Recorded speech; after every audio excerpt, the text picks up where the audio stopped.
ისევ გამარჯობათ მეგობრებო, საღამოშვიდობისა. ჩვენ ვაგრძელებთ იმ ვიდეოს და აი რისი თქმა მინდა რა, ამერიკის დამახასიათებელი თვისება და არა მარტო ამერიკაში მგონი ეს კაპიტალისტური წყობის დამახასიათებელია, განსაკუთრებით ჩემი ცხოვრების გამოცდილებიდან ამერიკაში ყოველთვის იგრძნობა. აი რისი თქმა მინდა რა, ესე იგი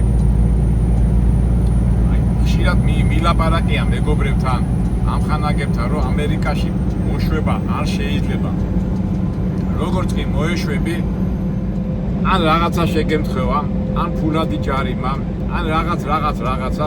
აი ხლა მე შეიძლება კარგად ვერ ახსოვს, აი ვინც ამერიკაში ცხოვრობს წლებია და ისინი გამეთანხმებიან და აი ხშირად რომ ყოველი შესდომა, ყოველი მოშვება ჯდება ფული. ეს ადრე მითხრა 20-25 წლის წინ პირველად რომ მოვედი, ერთმა შავკანიანმა მითხრა და თავინა ვერ გავიგე რა. მერე ბევრი მაგალითები რომ მომივიდა, აი ნუ როგორი მაგალითია, აი მაგალითად ასეთ რაღაცა, აი შენ რამდენიმე მაგალითს მოვიტან რა. აი მაგალითად მუშაო და აქ ვარი საბუთებს რაღაცა, შეიძლება რაღაცა საბუთი გამოგჩეს, ან რაღაც არ შეავსო თავის დროზე, დეკლარაცია არ შეავსო, ან რაღაცა, ნუ ხდება ხო ადამიანი ხარ და უცბად მოვა პოსტით ჯარიმა. თქვა რაღაცას გადაცდი, რაღაცა საბუთი არ შეავსე, 2-3 დღით გადაცდი ჯარიმა. ეს შეგრძნება მეგობრებო, აი თქვენ ვისაც ბანკთან აქვს საქმე, თქვენ იცით ხო რაღაცა ერთი თვით თუ რაღაცა ვადის განმავლობაში თუ არ გადაიხდი იმ თანხას, რაც გადასახდელი გაქვს, აუცილებლად ჯარიმა მოგდის. ან თუნდაც აი ჩვენთან ეხლა შუქის გადასახადი ან გაზის გადასახადი რო ხო ხდება რომ დაგავიწყდა რაღაცა ხო ხდება, ეხლა გადავხედო ჩვენ თავს ყველას და ერთი დღე არა და უცბად შუქს გითიშავენ, გაზს გითიშავენ და ჯარიმები მოდის. ეს არის ეხლა არ ვიცი ეხლა ამერიკაზე ვერ ვიტყვი, ალბათ სხვა კაპიტალისტურ ქვეყნებშიც ასეა, მაგრამ ნუ ვინაიდან ჩვენ ამერიკაში ვარ, ამერიკაში ეს ძალიან გავრცელებულია რომ და ამიტომ ზოგადად ვიტყვი რომ პატარა მოშვება, პატარა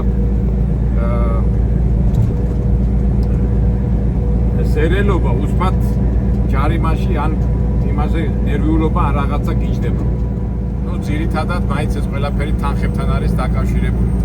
და საერთო ჯამში გამოდიხარ სულ დაძაბული ხარ და აი წინა ვიდეოშიც რომ ამბობდი რომ ჭაობში და იმ ჭაობში ესეც უნდა გაითვალისწინო და ამ გარემოებაში ასე მარტივად ვიტყვი რომ აი მოშვების უფლება არ აქვს, რომ აი ხო არის ხა ჩვენ და საკად მოეშვები და აისვენებ, არა პაპა გამორიცხულია და მთელი ეს სისტემა და ეს ის არის სულ დაძაბული უნდა იყოს, სულ იმაში უნდა იყოს, სულ ამაში უნდა იყოს. აი მახსოვს ერთხელ მე ხო იცი ძალიან ბევრი უცხოელებთან მაქვს ურთიერთობა და ებრაელები არიან ძალიან, აი მაგ ამბავში ძალიან მაგრები რა, სულ დაძაბულები არიან და ჩვენ ზოგჯერ დავცინით ხომ, აი ხა ერთ რაღაცას გეტყვით. აი ხა ჩვენ მაგალითად ხო არის ხომ კაფეში მიდიხარ და რომ მიირთმევ საჭმელს და მე ანგარიში მოვაქვს ხო? მე პირადად ალბათ მაინც ხა ქართული ხასიათია, ხო გადავხედავ საერთო ფასს და რაღაცა ტიპს დატოვებ და აჩუქებ ხო? ებრაელი, აი ნებისმიერ ებრაელი აიღე, არ ეწყინება ჩემ ებრაელ მეგობრებსაც და მე ძალიან ბევრ აცნობებს რომ იღებენ ვთქვათ მენიუს, ბოლოს ხوارი ანგარიში და ყველა იმას უყურებენ, აბა რამე ხო არ მომატყუეს, რამე ხო არ ისა. ეხლა ჩვენ კი დავცილეთ ბიჭო, სულ რატო ხარ დაძაბული და არაო რატო მე ხშირად მინახე მე იმიტომ კი არა ვამოწმებო რომ ძუნწი ვარო, აი არ მინდაო რომ იმანო მე მომატყუოსო რა. კაცო შენ მოხვედი კაფეში, ვეუბნები, შენ მოხვედი რესტორანში, რა დროს ეხლა მასზე ფიქრია და არა. ეს ერთ-ერთი მაგალითი მოვიყვანე, რაც რესტორნებში და კაფეებში ხდება, მაგრამ ზოგადად აი ებრაელები რატო არიან ასეთი ძლიერები, ზოგადად იმდენს ყველაფერს ამოწმებენ და სულ დაძაბულები არიან, სულ აი ყველაფერს უყურებენ ეჭვის თვალით. ეხლა მე არ წავალ იმ სიღრმეებში, ეს კარგია თუ ცუდია, მაგრამ ფაქტიურად ყველაფერს უყურებენ ეჭვის თვალით და ჩვენგან განსხვავებით ქართველებისაგან და მეც მასე განსაკუთრებით მეც მასე ვარ, მეც ხო ქართველი ვარ და მეც აი ყველაფერში აი მე პირადად ახლა ყველა ადამიანში ვხედავ კარგს. ეხლა ცუდია თუ კარგი, მაგრამ ებრაელი არა, ჯერ კარგად გაგვირდება და მერე უკვე შემოდის ურთიერთობაში იხსნება. და ჩვენ ქართველებს უკვე თავიდანვე კარგი გვინდა, თუმცა ისეთი დრო მოვიდა ზოგადად ამ კაპიტალისტურ წყობა და ამ ფული მიღება ვაჭრობის ამბავში უკვე კონტროლი ყველგან ხდება. და რაციონალურადაც რო ვიფიქროთ, მასეც არის. მით უმეტეს ვაჭრობა ანგარიში და ბიზნესში ეს ყველაფერი უნდა კონტროლდებოდეს და ნუ ერთ სიტყვით რაღაცა მომენტით ყოველთვის უნდა იყოს ეჭვის თვალით უნდა უყურებდე ყველაფერს.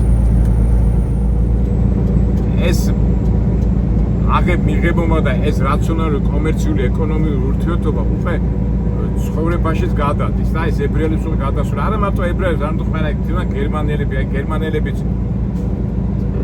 როგორი პედანტები არიან, ხო, მაგრამ ფულთან დაკავშირებით, სამსახურთან დაკავშირებით, აი მაგალითად ჩვენ სამსახურში ზოგჯერ ღებულობენ ხოლმე, ხო და გერმანელი ან რაღაც ყველა დეტალებს აი ესე თავიდან ბოლომდე გათვლის. ქართველები არა, ხაი კაცო, არაუშავს და იმ კონტრაქტში და იმ ხელშეკრულებაში, სადაც სამსახურის ისინი წერი, ამას არ უყურებთ ხოლმე და მე რაღაცა პრობლემა რომ მოდის ხოლმე, უიმე თურმე და ეს რა მომივიდა და ჩვენ წვის იმ ვინც მიგვიღო ან არ მიგვიღო, მაგრამ სინამდვილეში თავიდან უნდა ჩაგეხედა იმ კონტრაქტში და უკვე იმ უხერხულ სიტუაციაში არ ჩავარდებოდი, რაც სამსახურში ვარდებიან ხოლმე ადამიანები. აი დააკვირდეთ, აი თუნდაც ბანკინა კრედიტი რო გამოგვახმოვე და ხო ხელშეკრულებაა და დიდი ციფრები, დიდი ასოები წერია და ქვემოთ უკვე პატარა შიფრები წერია ხოლმე ისეთი ნიუანსები და ჩვენ გვეზარება ხოლმე იმის კითხვა. და აი მანდ არის ძაღლის თავი ჩადებული, რომელსაც არც ებრაელი, არც გერმანელი, არც ისეთი მოკაპიტალისტო ტიპები ვისიც ამ წვრილმანებს და ამ პედანტობას არ გაუშვებენ, რომელიც ჩვენგან განსხვავდებიან ქართველებისგან განსხვავებით პედანტური და ეს ყველაფერი წვრილმანის დაფიქსირება ხდება იმ ადამიანებში, ვინც გაზრდილია ამ როგორ ვთქვათ, ამ კაპიტალისტური მიღების სისტემაში. თუმცა უკვე მთელი მსოფლიო აქ სისტემით არის და გინდა ასე თქვით, გინდა ისე თქვით, ეს ფაქტია. ეხლა რატო წამოვიწყე ამდენი საუბარი, ხო, ფაქტობრივად შესავალივით გავაკეთეთ თითქოს, მაგრამ ეს თავიდან როგორ ავთქვით, ეხლა რომ ამერიკა მოშვების საშუალებას არ გაძლევს და ეს გადავიყვანოთ უკვე ჩვენ ამბებში და მიუხედავად იმისა, რომ ჩემთვას ვეუბნები, რომ ყოველთვის არ უნდა მოეშვა, ბოლომდე უნდა მიიყვანო საქმე და მაინც მომდის ხოლმე იაღლიშები. და რა იაღლიში მოგვივიდა ეხლა ჩვენ, აი ეხლა ამ კონკრეტულ შემთხვევაში თქვენ ნახეთ, ხო, მე უკვე ვაპირებდი დეტროიტში წავიდა, ეგეთ ტორტი ვიყიდე, გოგოებიც უნდა მიმეტანა. ეხლა ფაქტობრივად 19-ში ესე 2 დღე დავიტოვე წყნარად, მანქანა უნდა ჩამებარებინა ისა და ვემზადები, ხო იცი ფსიქოლოგიურად რომ ემზადები. კარგი და ამ დროს დისპეჩერი მირეკავს, რომ წადი თვითი აიღეო. ვა. ვიფიქრე ალბათ იქ მიჩიგანის მიდამოებში იქნება მეთქი და არ მივაქცია ყურადღება, მე ხო დადებითად ვარ განწყობილი ჩემი დისპეჩერის მიმართ. და დავაგვიანე ერთ ადგილას, სადაც უნდა მივსულიყავი, თოვლი იყო და პიკაპზე ცოტა დამაგვიანდა, ცოტა გვიან მივედი და იმდენი ვეჩალიჩე იმ ამერიკელებს, რომ მოდიშით მეგობრებო დამაგვიანდა, მაგრამ თუ შეიძლება დამტვირთეს და ამერიკელები იყვნენ და ჩვენ 1 საათი დააგვიან, ჩვენ ახლა სახში მიდიხართ და მეთქი აი ძალიან გთხოვთ მეთქი და დათანხმდნენ და დამიტვირთე. ეხლა მე ავიღე უკვე სად უნდა წამეღო, არ ვიცოდი, ავკრიფე მისამართი და ვაიმე, მიჩიგანი და მივდივარ ვისკონსინში იქით. ესე იგი 600 მაილი იქით და მე უკვე აქეთ. ესე იგი მე გადავხედე ამინც იქნება თოვლი, ეს სავარაუდოდ იქ მე უნდა მოვასწრო, გადმოტვირთ და მე თუ თვითი ავიღე ან მომცემენ ან არა და ეს თოვლით უნდა გამოვიარო აქეთ და მე ჩემ თვითნავზე ჩემ ოფისში მისვლას ან მოვასწრებ ან არ მოვასწრებ და როიტყვიან საერთო ჯამში აუტკივარი თავი ავიტკივე. იმიტომ რომ მე რო თავის დროზე ეს მე გადამეხადა სანამ წასულიყავი, როგორ უნდა მოსულიყავი, ამინდები რო შემომოწმებინა ყველაფერი რო შემომეწმებინა, მე თავიდან ვეთყოდი უარს და არ წავიდოდი. ეხლა ისმის კითხვა, ვისი ბრალია? ეხლა დისპეჩერმა თეორიულად განსაზღვრა, კი, წახვალ, მოხვალ, მოასწრებ, მიასწრებ, მაგრამ ეს ხო ჩემ ხარზე ხდება. ეს ხო ვინ უნდა გააკეთოს, უნდა გავაკეთო მე. ესე იგი, უნდა ვიარო სწრაფად, ეს თვითი გადმოვთვითო, მოვასწრო და მე უკვე თოვლი მოდის 100%-იანი და იმ თოვლში და რა იქნება, როგორ მოვასწრო და მე ურეკავ დისპეჩერს, მეთქი დისპეჩერმა არა იყო ფურმელი, აიღო მისმა მოადგილე. მეთქი ასე და არა, მოვასწრებ, მე თეორიულად ბიჭო, თეორიულად კი მოვასწრებთ. მაგრამ ვაი თუ გზაში რაღაცა მოხდა, ვაი თუ იქ თოვში გავიჭედე ისა და მაგრამ უკვე ტვირთი აღებული მაქვს და ვერაფერს ვერ ვიზარ. ნუ კაი, ხელი ჩავიქნე, მაგრამ მე საერთო ჯამში უცბად გამახსენდა ის, რომ აი არასდროს არ უნდა მოეშვა, არასდროს არ უნდა მოეშვა. ეხლა ყველაფერი რომ მე რა ვიფიქრე, რომ ოხას უკვე გადავერთე წასვლაზე, მაგრამ ეს არც მიფიქრია, მაგრამ აი ხა ებრაელი რო ყოფილიყო ჩემ ადგილას, ამას ყველაფერს ოტვიდო, გადახედავ და გადმოხედავ და მე დაფიქრდებოდა ეს უღის და თუ არ უღის და მე კიდე პირდაპირ ქართველი არა ვარ. ჯანდაბას და ეხლა გახდა ჩემი თავსატეხი და უნდა ვიჩქარო, ხა იმედია, ხო იცით, ფანი ჩვენ გვერდზეა, ყველაფერს მოვასწრეთ, მაგრამ აი საერთო ჯამში რითაც დავიწყე ლაპარაკი, რომ მოშვება არავითარ შემთხვევაში არ შეიძლება. ჩვენ ვიძახით ხოლმე, კი, მოშვება არ შეიძლება. ადამიანი ბოლოს და ბოლოს, აი თუნდაც ეხლა მეგობრობაში, თანამშრომლობაში, კოლეგიალობაში, მეც პირადად ეხლა მე მეგობარი, იმიტომ მინდა რომ მაგასთან მოშვეს. თავისუფლად იყო წნარად იყო და არ იყო დაძაბული.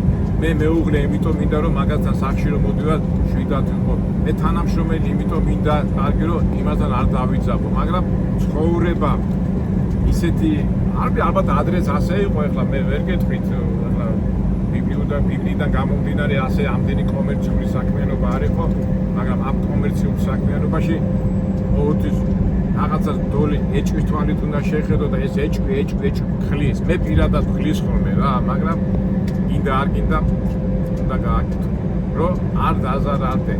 ეხლა ფაქტობრივად ამ შემთხვევაში თეორიულად ყველაფერი უნდა მოვასწრო, მაგრამ რის ხარჯით ჩემი დაძაბულობით და სიჩქარის და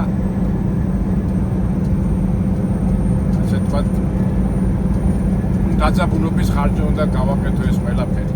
მაგრამ თავიდანვე რომ მეჩვენებინა და ეს გამეთვალა, უკვე ამ დღეში არ ჩავეგდები თავს.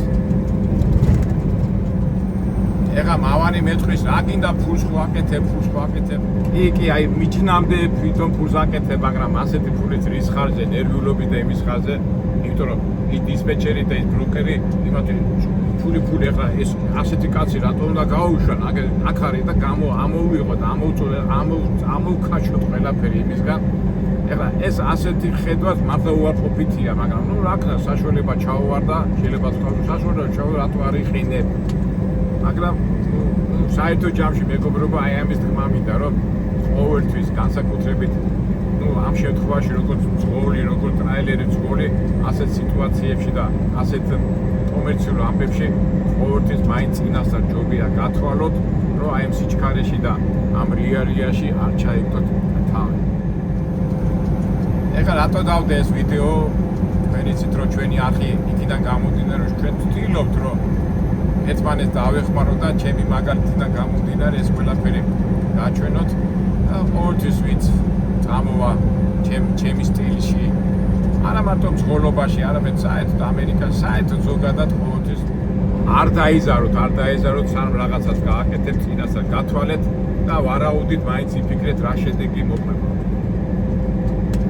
რას იზარდეთ? ასეთი მიუხედავად ამისა, ამდენ რაღაცას ლაპარაკობ, მეც ასეთი იაღლიშები მომდის, მაგრამ რა ვიცი, ვის დავაბრუნო? დისპეჩერს, წყობას, სისტემას, რა თქმა უნდა, ჩემ თავს უნდა დააბრუნო, რომ აი სიზარმაცე, მაგრამ სიზარმაცეც არა, აი თქვენ ადამიანს მოშვება გინდა, რომ მოეშვა და არა, სანამ ბოლომდე არ დაამთავრებ, როგორ ამბობენ რუსები, ნიკავარი ხოპაკანი პრიგნიშ რა, ამიტომ აი ესეთი მაგალითი ცხოვრებისეული მაგალითი შემოგთავაზეთ და მაგრამ ასე და ცხოვრება გრძელდება, ხან ისე ჩავარდებით, ხან ასე ჩავარდებით.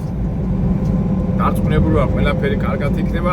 თავარია არა ვარდეთ.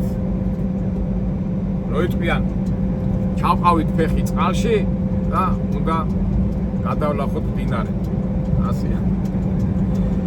კარგით მეგობრებო, ეხლა მივდივარ მე და თუ რამე საინტერესო იქნება გადავიღებთ ვიდეოს და უბრალოდ აი ესეთი სიტუაცია გითხარით და არა ვარდეთ და გავაკეთოთ ჩვენი საქმე. მით უმეტეს ღმერთი ყოველთვის ჩვენთან არის და ვიყოთ ხნეთ მოტივირებულები და არასოდეს არ დავყაროთ ფრთები. ზოგიერთ კი ვიღლებით, მაგრამ არა უშავს. თავარია არა ვარდთ. კარგით მეგობრებო, მომავალ საინტერესო ვიდეოებში შევხვდებით. იმედია ამ პროცესს, რასაც ახლა მე უნდა გავიარო, ყველაფერი კარგად ჩაივლის. ეხლა რამე მომიწევს იქ სიარული, რომ დილით გადმოვიტვირთო და მე რაღაცა თვითი თუ ამიღეს, მე წამოვალ ისე დეტროიტის მხარეს.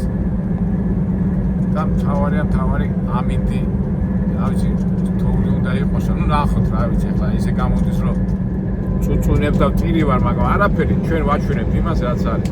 კარგით მეგობრებო, მომავალ საინტერესო ვიდეოებში შევხვდებით.